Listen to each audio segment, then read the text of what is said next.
Oh, you see this cool coat that Amie McNee wore on her New York book tour? Yeah, so crazy story, but I made it.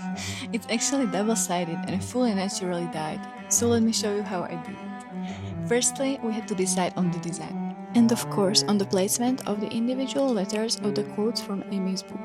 Since it's dyed by natural ingredients, I had to test all the colors beforehand to make sure that they would be the right shade and wouldn't later wash out. Some of the dye stuff are even forged by hand. You see, making custom garments is a very hands-on process. What was exciting was that in this project I worked with indigo dye for the first time in my life actually, and it wasn't even as scary as I anticipated. When all the different pieces of fabric were dyed, I could move on to cutting out the pattern as well as all the letters. Of course, and ironing on the interfacing.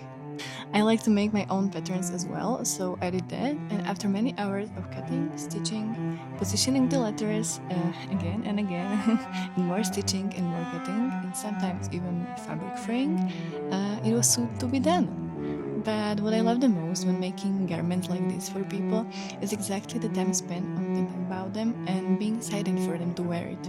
I imagine that these thoughts infuse the clothes with some kind of spell, or maybe even magic, so they can feel even more powerful and fully themselves when they need it, when having it on, like some kind of protective or empowering ritual of embodiment. Since Amie wore it during her time in the US on her book tour, I especially hoped it would help her feel fully celebrated as an author and an artist.